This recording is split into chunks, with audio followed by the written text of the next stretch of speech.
got a special treat for you this year at the Muscle Car and Corvette Nationals. The starting third baseman for the Chicago Cubs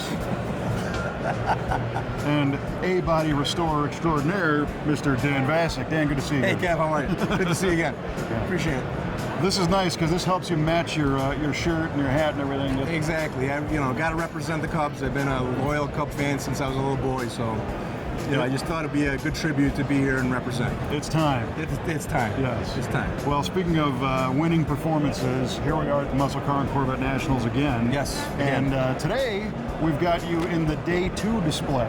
Yes. Tell me, what does the Day 2 concept mean?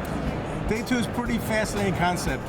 When you bought your car in 1969, 1970, whatever year it was, the concept was you took it home, you showed it off to family and friends.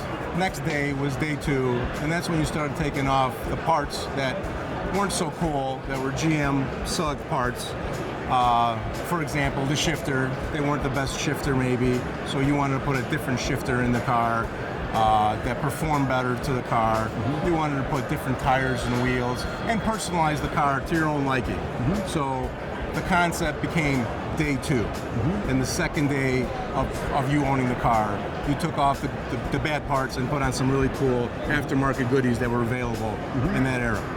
One thing I think is interesting is when we see a lot of restored cars that have like a steel wheel or something that's not very flashy, some of those cars were purchased new with the cheaper wheels, with the customer knowing that they were gone the next day. Exactly. And they were going to put a shiny set of Kragers on or something, so they didn't spend the extra money to buy the fancy wheels from the factory. Exactly. Those customers that bought those cars were very, I would say, frugal.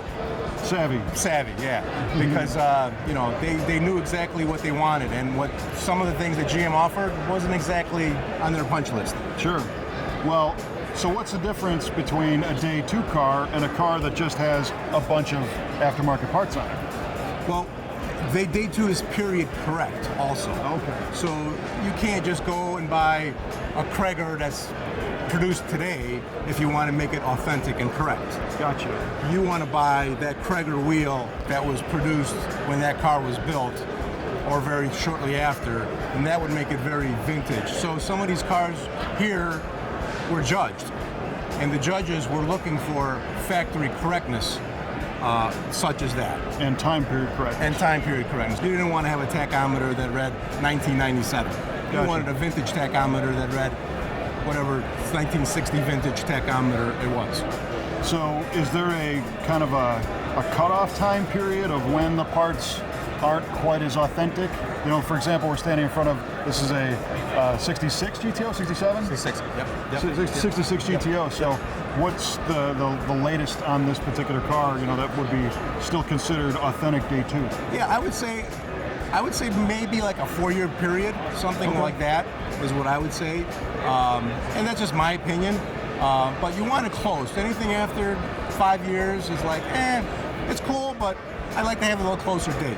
Right, and it becomes obvious that it's not like you're saying before, a 2010 electronic device or something. Yeah, and it's a whole period. It was a whole lifestyle. It was just, the things that were cool to that culture, and the colors, and the bling, and all the things that made the 60s and early 70s just kind of cool and special to the guys that have, and gals that have cars like this, like these cars. Very cool. Now, we've got a variety of different cars in this Day 2 display. Yes, we do. We've assembled 23 cars that took over a year to assemble. That's a lot of pecking and talking and texting and getting all these cars here. But there's everything from a V8 a Vega.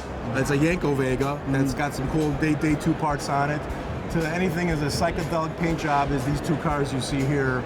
And then we've got some Baldwin Motion cars.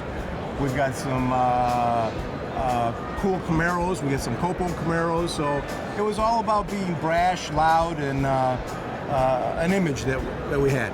Now, would you consider a Yanko car to be a Day 2 car? Absolutely. If you wanted to take that Yanko and put some Day 2 parts on it, 100%, because we have living examples of them here today.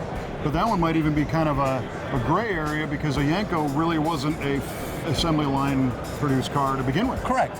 I think it's your own stamp of approval. Whatever you as that owner wanted to do to that car, if you wanted to take those beautiful, yank the wheels off and put crackers on it, they did them. Yep. People did them. Very cool. And that's what we like. Well, listen, man, we appreciate you taking the time to assemble this thing and show it off. And it's another a slightly different angle that keeps the Muscle Car and Corvette Nationals fresh, but still with that nod to authentic and correct. Absolutely. Thanks for having me, Kevin. Yep, right on.